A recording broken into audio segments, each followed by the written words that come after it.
గాన గంధర్వునికి ఘనమైన నివాళి.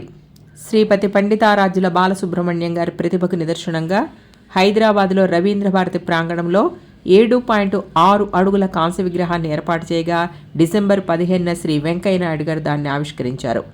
ఎస్బీబీ విగ్రహ సృష్టికర్త వడయార్ అద్భుత శిల్ప నైపుణ్యానికి హ్యాట్స్ ఆఫ్.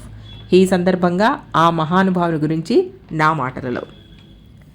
శ్రీపతి పండితారాజ్యుల సాంబమూర్తి, శకుంతలమ్మ, నోముల పంట శ్రీపతి పండితారాజ్యుల బాలసుబ్రహ్మణ్యం 1946 జూన్ 4వ తేదీన నెల్లూరు జిల్లా కోనేటమ్మపేటలో ఊపిరి పోసుకున్న ఎస్పీబీ ఎన్నో పాటలకు ప్రాణం పోశారు.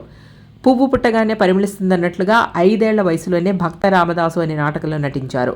ప్రాథమిక విద్య నగరంలోనూ, స్కూల్ ఫైనల్ శ్రీకాళహస్తిలోనూ, పీయూసీ తిరుపతిలో పూర్తి చేసి అనంతపురం ఇంజనీరింగ్ కాలేజీలో చేరి అక్కడి వాతావరణం నచ్చక మద్రాసు వెళ్లి ఏఎంఐఈ కోర్సులో చేరారు. అవకాశం వెతుక్కుంటూ వెళ్లే మంది చాలా ఎక్కువ ఉంటారు, కానీ అవకాశం దానంతట అదే వచ్చి వరించడం చాలా అరుదుగా జరుగుతుంది. ఎస్బీబీ విషయంలో అదే జరిగింది. 1964 Madras social and cultural club నిర్వహించిన లలిత సంగీత పోటీలో ఎస్బీబీకి ప్రథమ బహుమతి వచ్చింది. న్యాయ నిర్ణేతలుగా ఉద్దండులైన ఘంటసాల గారు, సుసర్ల దక్షిణామూర్తి గారు, పెండ్యాల నాగేశ్వరరావు గారు వ్యవహరించారు. ఆ పోటీల్లో బాలు ప్రతిభను గుర్తించిన కోదండపాణి గారు సినిమాల్లో పాడడానికి అవకాశం ఇచ్చారు. 1966లో శ్రీ శ్రీ శ్రీ మర్యాదరామన్న చిత్రంలో సినీ రంగ ప్రవేశం చేసి వారి సుస్వరం నుంచి మొట్టమొదటి పాటను మనకు అందించారు. తన సినీ రంగ జీవితానికి పునాది వేసి ప్రోత్సహించిన కోదండపాణి గారి మీద అభిమానంతో ఆయన నిర్మించిన ల్యాబ్కి కోదండపాణి ఆడియో ల్యాబ్ అని పేరు పెట్టుకున్నారు. దర్శకులందరూ తమ సినిమాల్లో పాటలు బాలుగారి చేత పాడించి ప్రాణం పోయించుకున్నారంటే అస్సలు అతిశయోక్తి కాదు. ఘంటసాల తర్వాత సినీ పాటలకు తానే వారసుడయ్యాడు. ఏ హీరోకి పాట పాడినా ఆ హీరోనే స్వయంగా పాడాడేమో అన్నంతగా తన కంఠాన్ని మార్చి పాడడంలో బాలుగారు దిట్ట.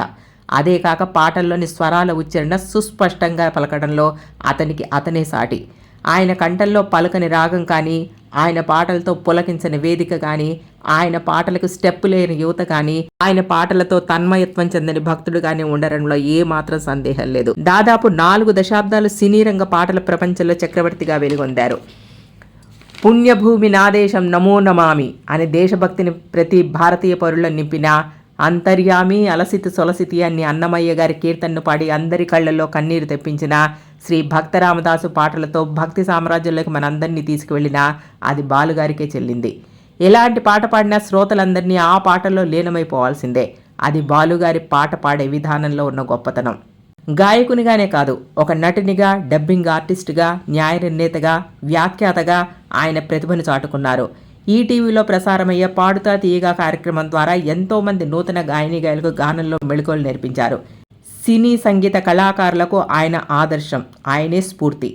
ఇక ఆయన అందుకున్న పురస్కారాలు ఎన్నెన్నో పురస్కారాలని ఆయనని చేరుకుని వాటి శోభను పెంచుకున్నాయి. అత్యధిక పాటలు 40,000కి పైగా వివిధ భాషల్లో పాడిన గాయకుడిగా గిన్నీస్ రికార్డ్, 6 జాతీయ పురస్కారాలు, 6 ఫిలింఫేర్ అవార్డ్స్, 25 సార్లు నంది పురస్కారాలు వివిధ భాగాల్లో లభించాయి. 1999లో పొట్టి శ్రీరాములు విశ్వవిద్యాలయం నుంచి డాక్టరేట్ అందుకున్నారు. 2001లో పద్మశ్రీ అన్ని వరించింది. 2011లో పద్మభూషణ్ వరించింది. 2016 centenary award for Indian film personality of the ఇయర్గా ఎన్నుకోబడ్డారు. అదే సంవత్సరంలో SIIMA lifetime achievement award ఆయన వరించింది. 2021లో ఆయన మరణానంతరం భారతీయ ప్రభుత్వం పద్మభూషణ్ ప్రకటించింది. ఆగస్టు 5, 2020 కోవిడ్ మహమ్మారికి గురి అయి సెప్టెంబర్ 25న తుది శ్వాస విడిచి సినీ వినీలాకాశంలో ధృవతారగా నిలిచిపోయారు.